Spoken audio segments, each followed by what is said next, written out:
La habitación está en silencio, pero mi mente es un ruido ensordecedor. ¿Alguna vez has sentido que estás corriendo una carrera en una cinta sin fin? Corres hasta que los pulmones te arden, hasta que el sudor te nubla la vista, y cuando finalmente te detienes exhausto, te das cuenta de que no te has movido ni un solo centímetro del lugar donde empezaste. Así se sentía mi vida. No siempre fue así.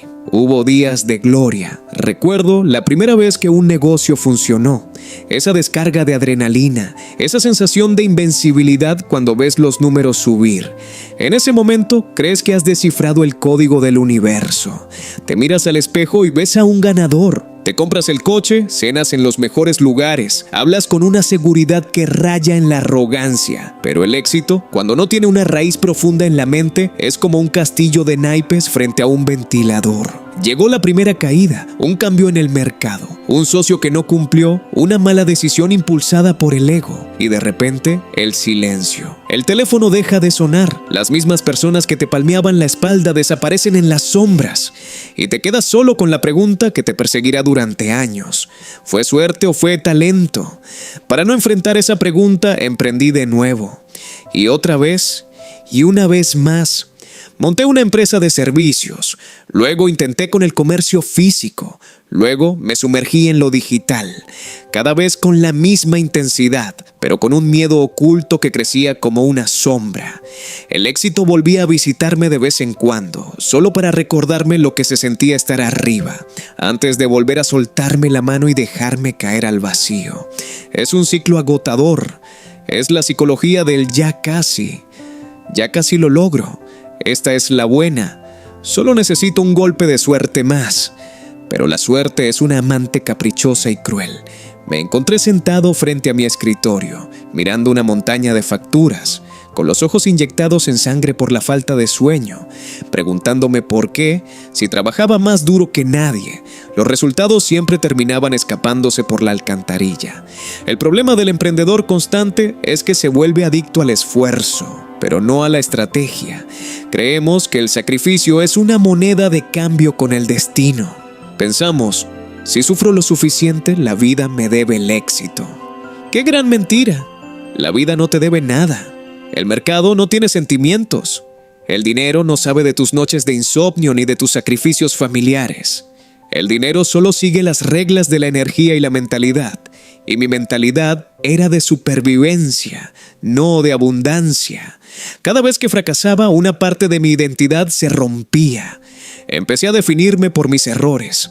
Me miraba al espejo y ya no veía al ganador de hace unos años.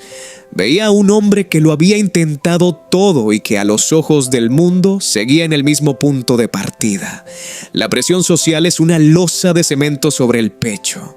La familia pregunta con cautela cómo va todo. Los amigos evitan el tema para no incomodarte y tú te mientes a ti mismo diciendo que estás a punto de cerrar un gran trato.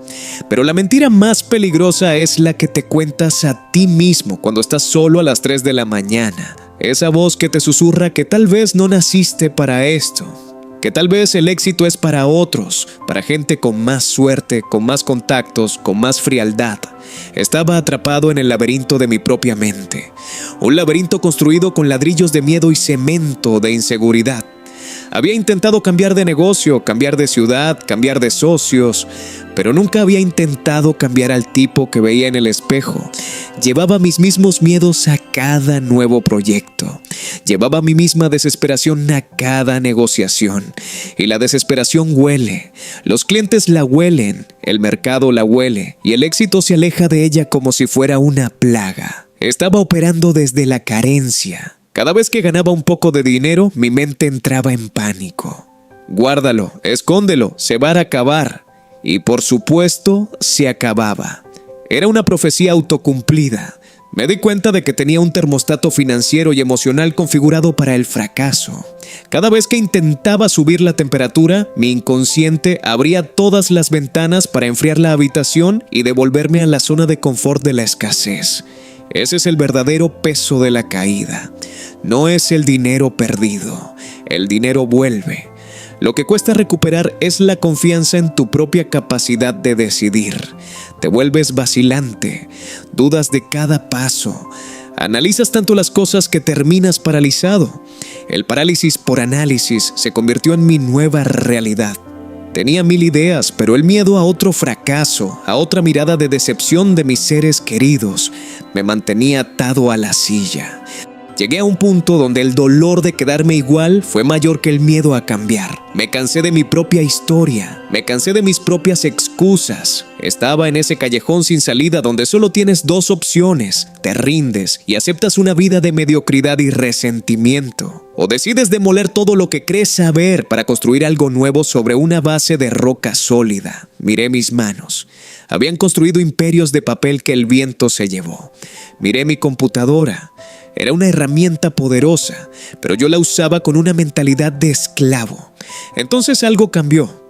Un video, una frase, un nombre que empezó a resonar en mi cabeza: Alejandro Cardona. Al principio lo escuché con escepticismo. Otro gurú, pensé. Pero había algo en su voz, una precisión económica mezclada con una verdad espiritual que no pude ignorar.